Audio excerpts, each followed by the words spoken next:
Assalamualaikum warahmatullahi wabarakatuh. Perkenalkan, nama saya Sabitati, NPM 1804040087, jurusan Ekonomi Syariah dengan dosen penguji Ibu Hermanita.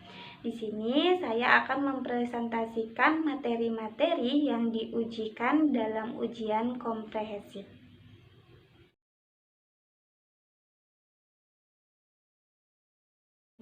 Untuk yang pertama, judul besar yang pertama yaitu mikro makro ekonomi. Yang pertama, rancangan bangun ekonomi mikro dan makro Islam. Ekonomi makro adalah cabang ilmu ekonomi yang mempelajari kegiatan perekonomian secara keseluruhan. Sedangkan pada pengertian ekonomi mikro adalah cabang ilmu ekonomi yang mempelajari kegiatan perekonomian hanya pada bagian kecilnya.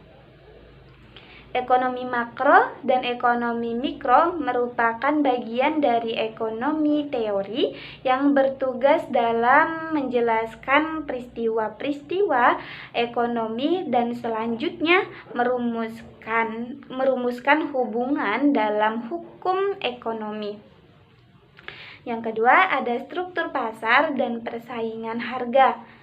Struktur pasar adalah keadaan pasar yang memberikan petunjuk tentang aspek-aspek yang memiliki pengaruh penting terhadap perilaku usaha dan kinerja pasar. Antara lain, jumlah penjual dan pembeli, hambatan masuk dan keluar pasar, keragaman produk, sistem distribusi, dan penguasaan pasar. Persaingan harga adalah persaingan dalam menentukan harga barang dagangan yang dilakukan oleh pedagang sebagai upaya untuk merebut pasaran dan memukul pesaing dagangannya. Struktur pasar terbagi menjadi 4, yaitu yang pertama, persaingan sempurna, persaingan monopolistik, dan persaingan oligopoli, dan persaingan monopoli. Yang ketiga, perbedaan mikroekonomi dan makroekonomi. Ekonomi mikro merupakan cabang ilmu ekonomi yang mempelajari tentang variabel dalam lingkup ekonomi yang lebih kecil. Contohnya, perusahaan, perilaku konsumen, permintaan, dan lain sebagainya. Ekonomi mikro berupaya menentukan faktor-faktor apa yang berkontribusi dari sebuah keputusan dan apa dampak pilihan ini terhadap pasar umum. Sedangkan ekonomi makro merupakan studi holistik tentang struktur, perilaku, kinerja, proses pengambilan keputusan ekonomi di tingkat nasional. Ekonomi makro berupaya memahami perubahan dalam produk domestik bruto atau GPD negara, ekspektasi inflasi dan inflasi, pengeluaran, penerimaan dan pinjaman pada tingkat pemerintah atau kebijakan fiskal, pengangguran dan kebijakan moneter. Secara garis besar, ekonomi mikro dan makro sebenarnya mengeksplorasi elemen yang sama dengan sudut pandang yang berbeda.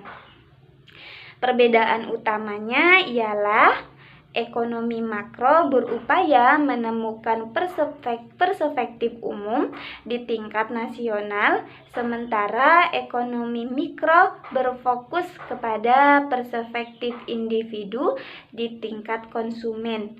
Meskipun penawaran dan permintaan berlaku untuk kedua bidang ekonomi mikro didasarkan pada tren pembeli dan penjual, di mana ekonomi makro berfokus kepada berbagai siklus ekonomi, seperti siklus utang jangka pendek dan jangka panjang.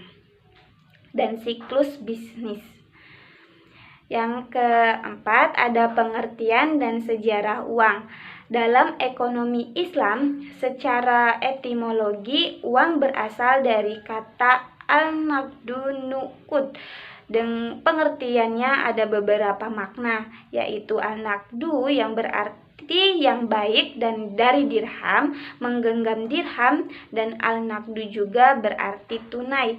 Kata nuqud tidak terdapat dalam Al-Quran dan hadis karena bahasa Arab umumnya tidak menggunakan nuqud untuk menunjukkan harga. Definisi nuqud menurut Abu Ubaid, dirham dan dinar adalah nilai harga sesuatu, sedangkan segala sesuatu tidak bisa menjadi harga bagi keduanya. Ini berarti dinar dan dirham adalah standar ukuran yang dibayarkan dalam transaksi barang dan jasa. Al-Ghazali wafat pada 505 Hijriah menyatakan Allah menciptakan dinar dan dirham sebagai hakim penengah di antara seluruh harta sehingga seluruh harta bisa diukur dengan keduanya. Ibnu Al-Qayyim yang wafat pada 750 Hijriah berpendapat dinar dan dirham adalah nilai harga barang komoditas. Ini mengisyaratkan bahwa uang adalah standar unik ukuran untuk nilai harga komoditas. Ahmad Hasan mengatakan bahwa uang adalah standar kegunaan yang terdapat pada barang dan tenaga. Uang didefinisikan sebagai sesuatu yang dipergunakan untuk mengukur tiap barang dan tenaga. Yang kelima, ada kriteria dan fungsi uang. Fungsi uang secara umum, uang memiliki fungsi sebagai perantara untuk pertukaran barang dengan barang. Juga untuk menghindarkan perdagangan dengan cara barter. Dalam Islam, uang dipandang sebagai alat tukar, bukan suatu komoditi. Peranan uang ini dimaksudkan untuk melenyapkan ketidakadilan, ketidakjujuran, dan pengisapan dalam ekonomi, tukar-menukar atau barter. Karena dalam sistem barter ada unsur ketidakadilan yang digolongkan sebagai riba al-fadl yang dilarang dalam Islam. Yang selanjutnya ada definisi dan konsep kebijakan moneter. Kebijakan moneter adalah seperangkat kebijakan ekonomi yang dibuat untuk mengatur ukuran serta tingkat pertumbuhan pasokan uang di dalam perekonomian negara. Adapun konsep kebijakan fiskal, yaitu kebijakan fiskal termasuk salah satu kebijakan dalam rangka mengendalikan keseimbangan makroekonomi dan berkaitan dengan upaya-upaya mengarahkan kondisi perekonomian negara dengan jalan mengubah penerimaan dan pengeluaran pemerintah. Yang selanjutnya ada bentuk-bentuk kebijakan makroekonomi. Yang pertama ada bentuk kebijakan fiskal. Kebijakan fiskal dan pemasukan dan pengeluaran suatu negara adalah hal yang diatur dalam kebijakan ini. Pemasukan atau penghasilan negara bisa didapatkan dari pajak yang dibayarkan oleh setiap warga negara.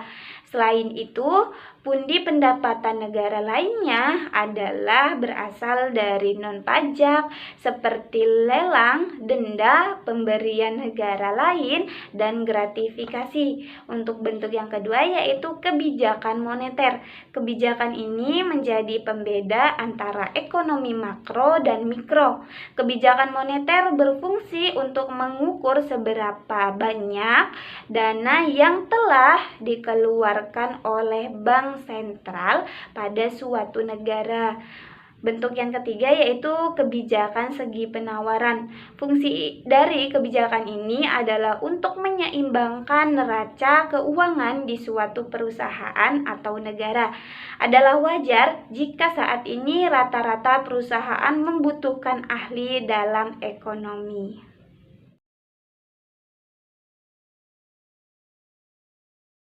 Baik, dilanjut untuk judul besar yang kedua ada tafsir ayat dan hadis ekonomi. Untuk yang pertama, ayat dan hadis tentang bekerja. Bekerja merupakan kegiatan manusia untuk mendapatkan sesuatu sebagai imbalan untuk memenuhi kebutuhan hidup manusia itu sendiri, baik untuk kepentingan pribadi maupun keluarga, bahkan untuk kepentingan masyarakat. Dalam Islam, bekerja merupakan perintah dari Allah, apalagi kerja yang bertujuan mengharapkan ridho Allah. Ia bernilai ibadah. Sebagaimana Allah berfirman, "Fa'idha qudiyati sholata fa'tasiru fil ardi wabtagu min fadlillahi wadhkurullaha katsiran la'allakum tuflihun."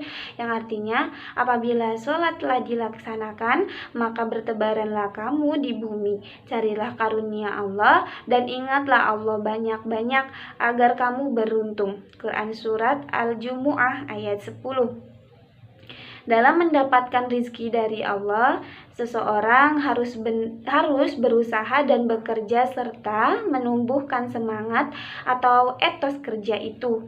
Dalam hal ini, Islam sangat mencela pekerjaan meminta-minta dan mengharap pemberian rizki dari orang lain.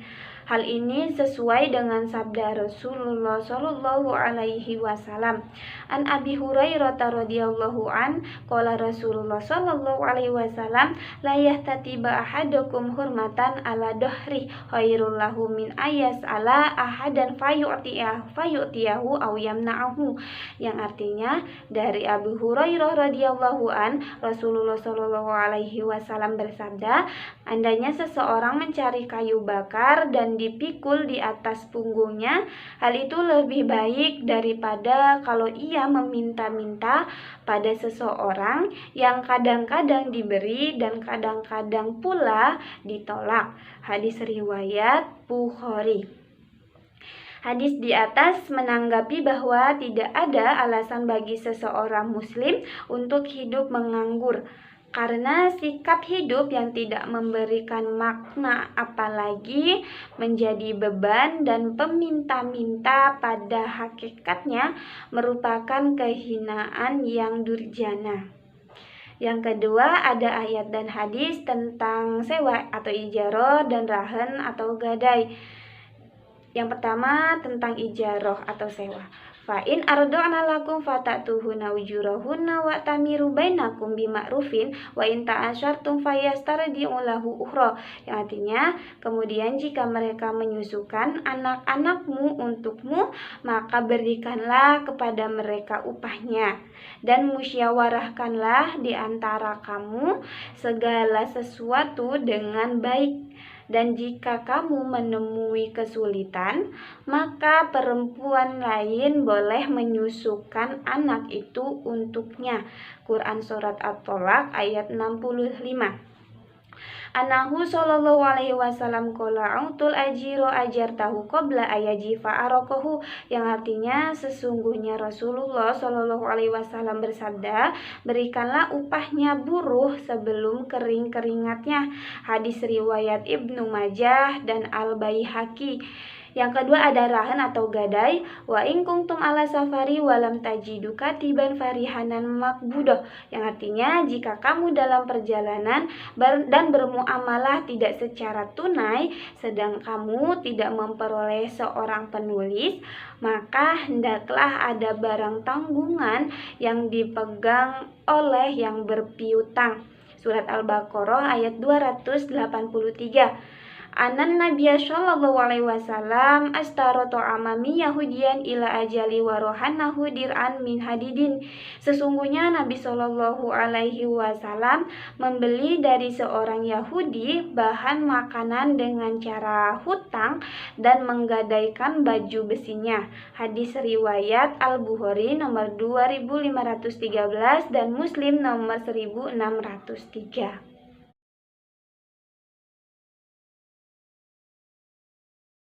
Lanjut untuk judul besar yang ketiga, yaitu manajemen keuangan syariah. Yang pertama ada konsep nilai uang, time value of money, dan economy value of time. Yang pertama, konsep time value of money. Konsep time value of money menyatakan bahwa utilitas uang saat ini lebih tinggi dibandingkan dengan utilitasnya untuk uang dengan jumlah yang sama di waktu yang akan datang. Konsep ini secara tidak langsung merepresentasikan time preference pelaku ekonomi dalam memegang uang.